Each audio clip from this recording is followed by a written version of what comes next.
Don't you know that not listening to the Shenmue AM2 podcast is way uncool?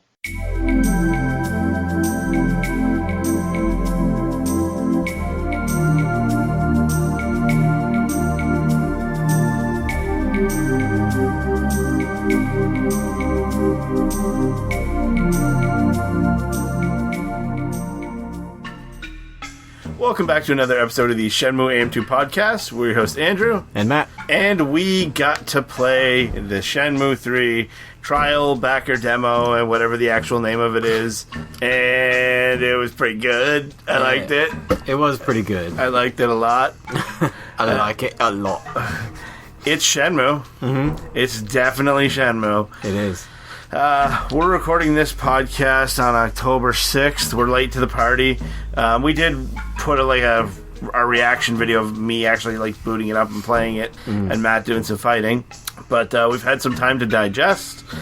We tried to play it again before this. The controller seemed to die, or the USB port in the computer or something. I love computers. They're working for this mic, but yeah, I don't know. The controller was not cooperating. I'm so glad I got a PS4 copy, because, I hate having to fiddle with computers. Yeah. Why isn't my controller working? Why is this port working and this one's not working? Yeah, it's just plug and play with your PS4. Yeah, so the demo, it's really Shenmue. We'll go through our pros and cons and just kind of talk about each a little bit. It's finally here. This means, Shenmue 3 is so close now. Yeah. About a month and a half away. So, let's just kind of break it down into some categories, I guess. What do you think of the visual appearance of the game? Not necessarily just graphics-wise, but how everything moves and everything? Yeah. The whole package? I like it a lot. I think the NPCs are within the same style as the original ones. If you updated those original NPCs with modern graphics, smoothed out their faces and all that, I can see them looking similar to a lot of these NPCs. Yeah, and personality-wise, everyone has a personality. It doesn't seem like there's any filler characters in there. It's kind of there are some that you can't speak to. Well, yeah, but I mean, filler. In the demo, I mean, there's it had the Shenmue feel of kind of I don't want to say kind of like Debuita, because Debuita is a bit more of a living world because of just the layout and the buildings and the businesses and things. But this was a busy little town. Yeah, definitely. You could talk to a lot of people. I thought it was pretty neat. The guy you fight, speaking of old characters, the guy you fight at the end of the demo, he reminded me so much of, I think it's Kurita-san from the army supply store. He just looked like him, except with a scar and without a hat. He even kind of sounded like him. Yeah, his face was very similar, and I think it was the haircut. Yeah, that did it for me. Overall, the environments I think look really good.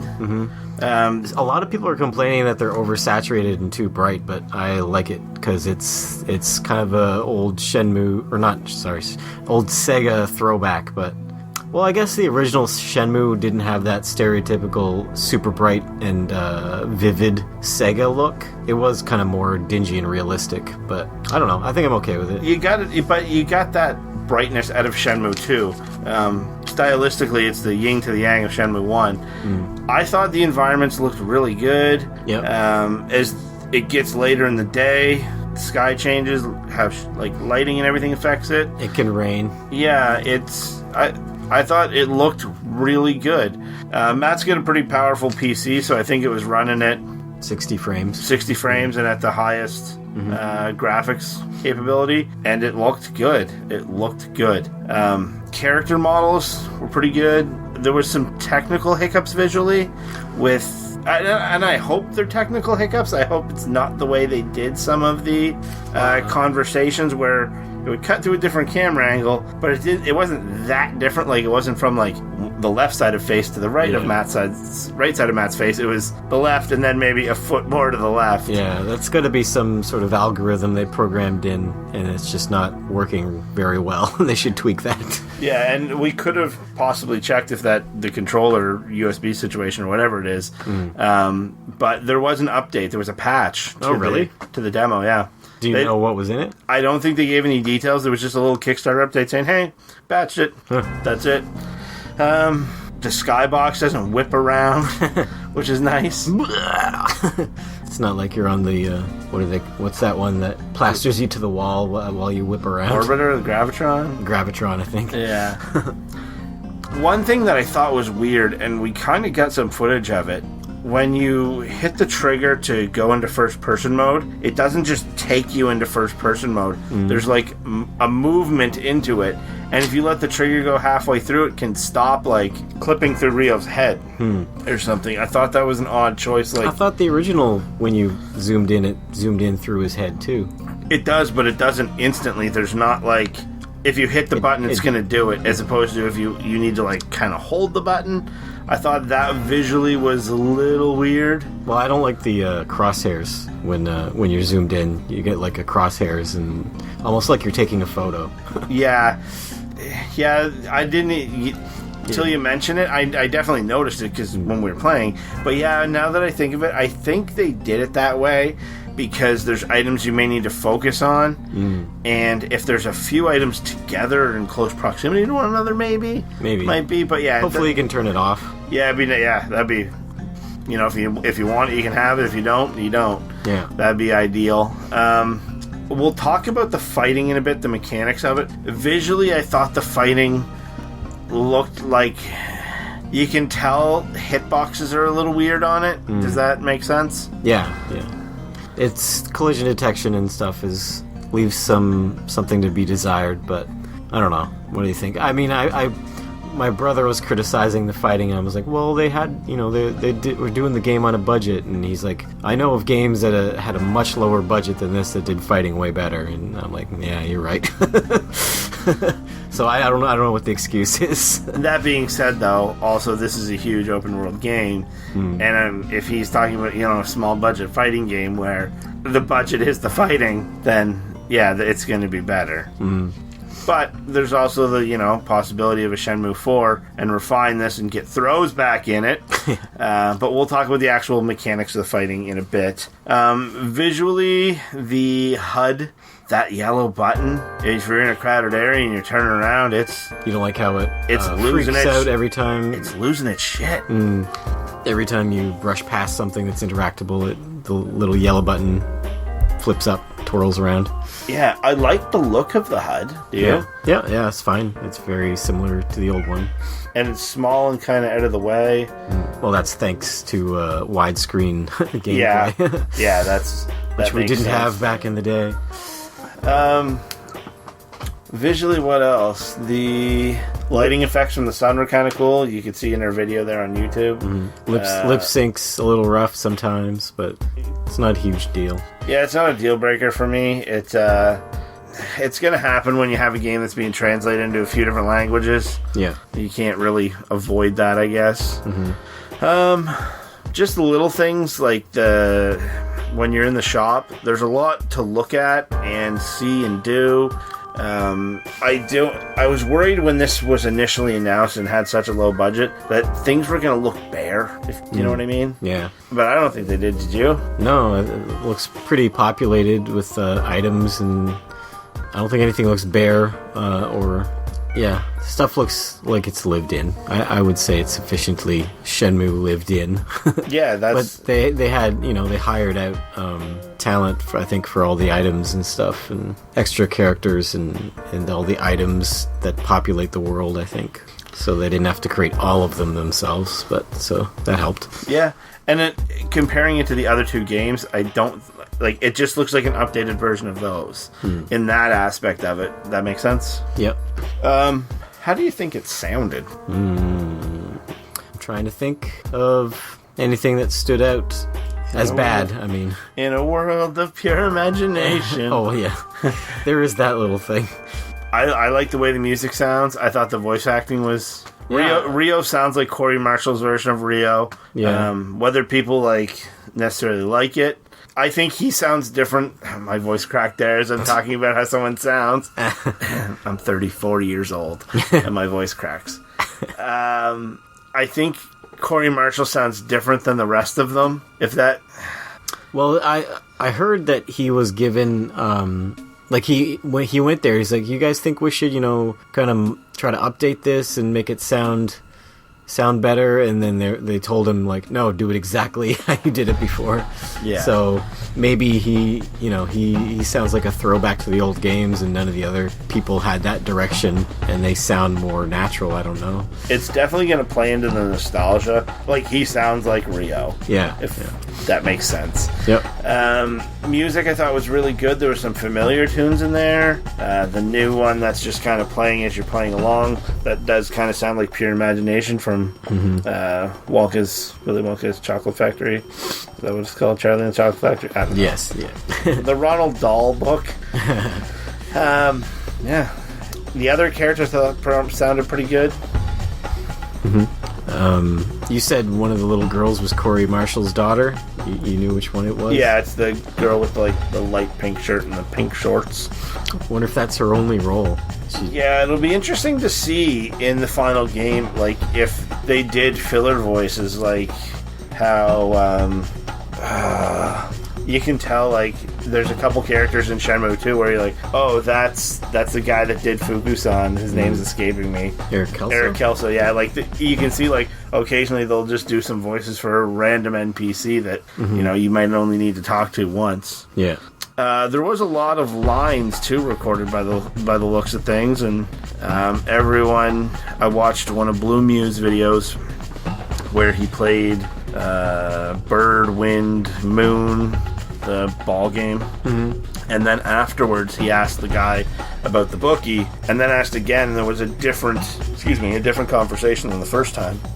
So I think that's gonna make it feel like Shenmue, because you could do that in the first game or second game. You can ask a question and then ask that exact same question to the exact same person, get a slightly you're still getting the same answer, but it's a different conversation. Yeah. Let's talk about the actual mechanics of the fighting. So you mentioned you miss throws. So we also don't have evade, or yes, we do have evade. It's just not on a button anymore. I would prefer to have it on a button. Was that an evade button in the old games, or was that a parry button? It was kind of both, wasn't it? Yeah. Like, if you pressed it at the right time, it would parry. If you pressed it by itself, it would evade. Yeah, I guess so. I miss having that button. The button, you press it and he does it. The movement of a joystick, there's the physical time that it takes to move it. Yeah. I'm not a Especially huge fan when you of got that. a double. Yeah, if you gotta, like, quick tap it twice one way or backwards. Yeah. It's not as snappy. I was having trouble with the QTEs. Like, when doing the sparring training, I could not. Matt was like, "You're doing it too early or too late," and in my mind, I'm doing it spot on, and I was having trouble with it. And I was getting, like, normally when you do it, you had 8 attempts at a QTE. There was times where I was getting, like, maybe 2 excellents, 2 very goods, and then 4 goods. Yeah. And it just wasn't translating to my brain, to the screen, to my finger or my thumb. That might come with time. But I didn't understand how they wanted me to time it. Oh. Well, I think when you're doing the sparring and they're training a move up, it shows what buttons you got to do. It's like deet deet deet deet, and then you have to wait for it to show you, and then you do it. I think a lot of the time the screen would slow down, then you'd start putting your buttons in even before it did the demonstration. I think that's how it works. I don't know. It was weird to me. It took me out of it broke not reality, but it broke I knew I was playing a game at that point, and, like, I had to process how to do it in my mind, and it kind of took me out of the Shenmue world a bit. But I mean, you seem to be fine. Like, you did it pretty well, I think. Yeah, I think you'll get it. Just takes getting a feel for the specific timing they want from you. The sparring seemed to be... I don't know if when you're not doing the QTEs, if that affects anything. Or if it's just those 8 QTEs in the sparring, I couldn't tell. Yeah, you mean if you're leveling the move up by doing it outside of when it asks you to do it? Yeah. I don't know if that... I couldn't tell if that had any material impact on it. Yeah, or when you're doing an actual fight and not sparring, I don't know if that puts... Well, do the individual moves have levels, though? Or is it just your kung fu level and your power and your stamina? I think the individual moves do have levels. Yeah. Okay. Yeah, I think they do, yeah. I like the look of the blocking. It's very simple mechanic, just hold block, but Yeah. But I like how he kind of moves around to meet the attack that's coming to him. I like how there's a block meter too, so you can't spam it. Yeah. It puts skill and some sort of learning curve to it, where if, you're learning or someone's doing a combo attack on you, you know when to block or parry or retreat of some way, and which to do when, so you can kind of not plow through that block meter so quickly. Yeah. I don't like that you can't run during fighting.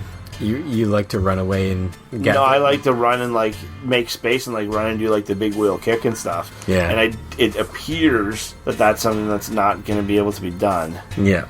Yeah, I think so.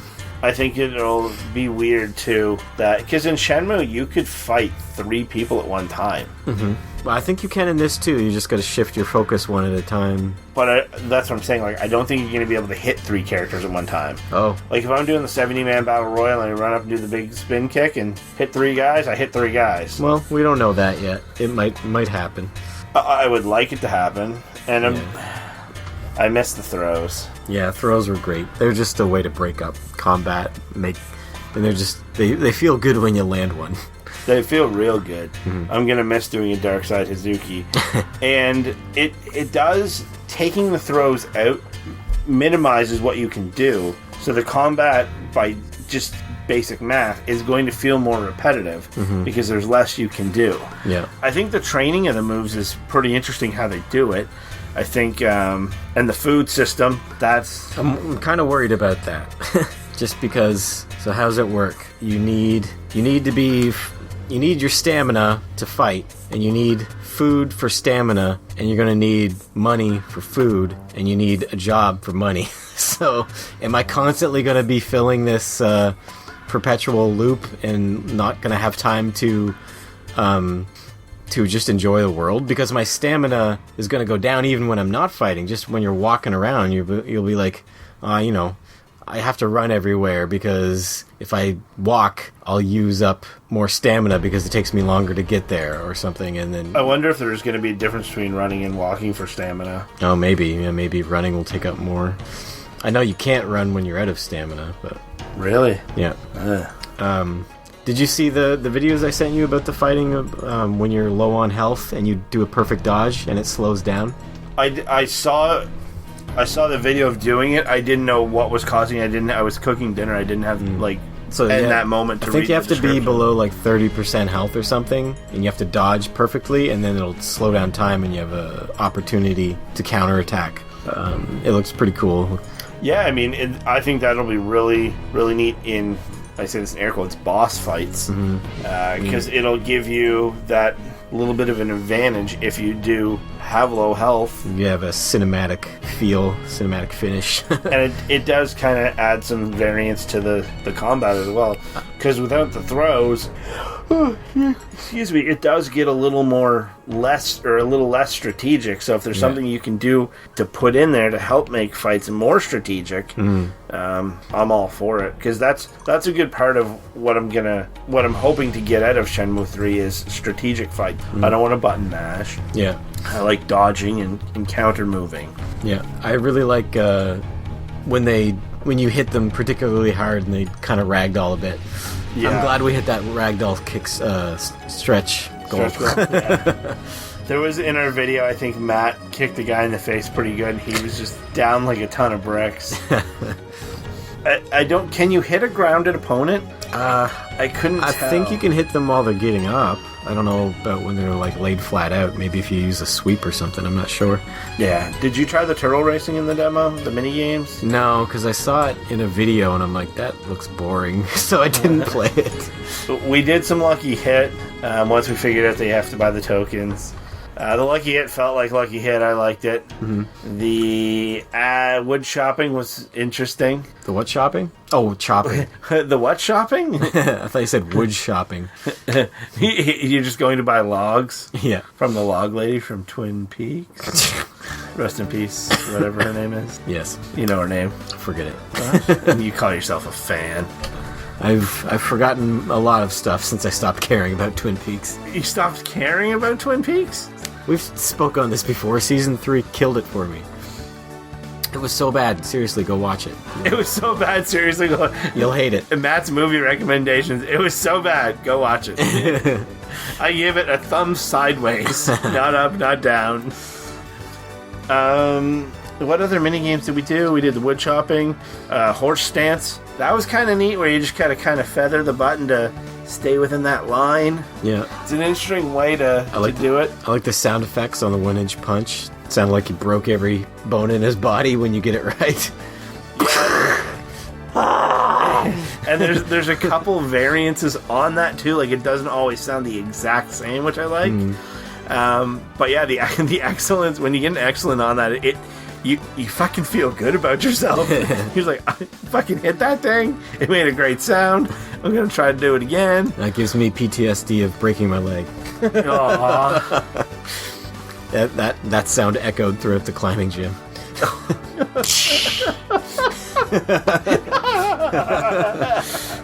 Seriously, everyone heard it. Oh, gross. Did anyone throw up? I don't know. Did you throw up? No. Did you pass out? No. Oh. I was fairly calm. My brother almost threw up and passed out. He was going into shock. Way to go, Kyle. Yeah. What else do we want to talk about here? So the actual mechanics of fighting, to be honest, as we mentioned in our little brief recap, it wasn't as bad as I thought it was going to be. It just wasn't. That's one thing that's different about this. That is different. Yeah. It's not. That's the one thing I can say is not Shenmue, but it's new Shenmue, so. And, depending on how long the playthrough is of this game, it may feel that Shenmue doesn't feel like Shenmue, and this is the new version of it, and who knows? And put your phone on silent. What else? Did you have fun playing the demo? You must have played it a bunch without me. Only once. Really? Only once, really. When Kyle was over? No, he never came over. I don't know. I just played it by myself once. No, I try not to get too hyped up for it. I generally don't like playing little slices of games that I know I'm gonna buy because I just want to save the whole experience. So I didn't want to wear this out before I get the actual game. You feel differently? If you had it, you just play it all the time, would you? I would play it to the point where I did everything in it. I want to save that for my real playthrough. Yeah. When you get your first real playthrough, do you think you're going to do a lot of stuff, or are you just going to kind of go through it and hit the storyline points, and then on your second playthrough do a real deep dive? I never go as deep as you. Like, you try to collect everything a lot of the time and try to do every little thing, and I'll do a little bit of that. I don't like ignore all the side content. I sample it all, but I don't try to complete 100% everything. So I think I'm gonna try to 100% this. I think it's gonna be difficult to do just because I think there's gonna be a lot of like little niche side quests, not necessarily as in depth as like the duck racing side quest or anything. Yeah. But I think we're gonna keep uncovering things over time. Probably. Yeah, I wonder, like, the original Shenmue's still giving us stuff to discover every now and then. Yeah. 15 years later, I wonder how long this one will keep offering up new scenes and little secrets. Like, I'll be interested to see someone like Bloomew play through it and then, he'd post his little, like, niche, like the duck racing stats from Shenmue 2, something like that. Like, I think we're going to see those for a long time. It's going to be tough to not see spoilers and stuff, too, so... Yeah. But, yeah. I had fun with it. I enjoyed it. I'm glad it happened. I don't think it's going to spoil Shenmue for me, or Shenmue 3 for me, I should say, because it's not like the... Did you play the Metal Gear Solid 2 demo when that came out back in the day with Zone of Enders? No. It was essentially the start of the game. Yeah. It was the snake portion? Yeah, it was and that's the thing, people at the time didn't know it was really the only snake portion, to my knowledge. But that was the start of the game, and you got to experience the start. I think just by giving some random tidbit somewheres in there, it doesn't ruin it for the player. I want to start in the cave or coming out of the cave or whatever and experience that, and this demo didn't break that for me. Yeah. Which I'm happy. If this demo was the very beginning of the game, would you have played it? That's a tough one. I don't know. Would you? I'd be even less inclined to play it than I already was. I only really played it just for the podcast. If we didn't have a podcast, I don't think I would have played it. I would have waited for the full game. Yeah. For me, if it was the start of the game, I don't know if I could play it. Yeah. Because I think it would be too spoilery, and it would literally just kind of create another... What happened at the end of Shenmue 2 would just be what happens at the end of the Shenmue 3 trial demo. I'm on a cliffhanger until I get the next one. Yeah. And I don't want that feeling again, even though I know we're going to get it at the end of Shenmue 3. Hopefully not as severe or as long a wait. But, yeah, it... And to be honest, if we didn't have the podcast, I don't know if I probably still would have played it, but there would be a possibility that I wouldn't have. Yeah. But it's content, and I mean, our reactions video did a big boost. We're just about to hit between YouTube and iTunes 50,000. Whoa! So thank you for that. We picked up a bunch of new subscribers on the YouTube channel. Hello. Yes, hello, new subscribers. We do have a new subscriber that made fun of our combat skills. Oh, no. But this rare occasion on the internet, apologized. There was an apology on the internet, and we appreciate that happening. His stance was, or his or her stance, I'm not sure, was that the fighting wasn't as bad as people say it is. Yeah. And I don't necessarily think the fighting's bad. Do you? It doesn't live up to the Shenmue fighting. And I'm not saying fighting in Shenmue is great either. It's not what we're used to from 1 and 2. Yeah. I don't know if it's bad fighting. I'm trying to imagine if this game wasn't Shenmue and some other game had this exact fighting system, what I would think of it. I think I would think it was bad. If it was a fighting game, just like a Tekken or Virtua Fighter or Mortal Kombat, it would probably be bad. But when you have a game that does a bunch of things, it's not going to be a jack of all trades. That's my stance on it. Combat is an important piece of it, but it's not the be-all, end-all. And at the end of the day, it just feels different. I don't necessarily think it's bad. The more I play it, my opinion might change on that. I may grow to like it more. Yeah. We'll get used to it. Grow to, not like it at all. That's the cards. That's in the cards for the future, right? Yeah. What else? Loading screen looked neat. I don't know if that's going to be the loading screen for all of the game, but it had a nice Shenmue feel to it. Yeah, there wasn't any loading after that. It was just the Bayou Village. So that's a big change. As far as we know, there's no loading when you go into a building, which is nice. Yeah. Yeah. There could be buildings like that later, maybe in the bigger city or something. Yeah, and that's one thing that, going back and playing it on the Dreamcast now, the loading is kind of annoying. Playing it on the remakes on the PS4, the loading screens are lickety-split. Yeah, you don't even have time to read what's on them usually. Yeah, it's more of we'll put something in front of you to make it look like Shenmue. We don't necessarily I don't even think they necessarily need loading screens in it, but it's a quality of life thing, if that makes sense, in the Shenmue world. And I think that's the new game, Shenmue 3, hopefully builds upon that and continues the trend of not seeing a black screen and for a few seconds every time you go in and out of a place. Because that is a deterrent for some people. Yeah. You mentioned in Shenmue 2, sometimes you just wouldn't go somewhere because they didn't want to wait for it to load, Yeah. Hopefully it makes the actual, I can't even make the Dreamcast sound, but that would be awesome if it just played out of your TV speaker. Game audio. It was just My friend Jason said it sounds like a waffle maker. What? Yeah, I think he has... We have a waffle maker. It doesn't sound like that. Yeah, my waffle maker doesn't make any sound. Yeah, same. A small sizzle when it starts cooking. But Jason, if you have a waffle maker that makes those sounds, I suggest you don't use it. Yeah. You're going to burn down your house. So, yeah. Overall, would you give this demo a thumbs up or thumbs down? Oh, definitely thumbs up. Out of 10... as a demo, not as a Shenmue 3 game, but as a demo, out of 10... 9 out of 10. It's a good choice for a demo. Gives you a little bit of everything, and it's not right at the beginning of the game. It's just a random slice. I think that's how you do it.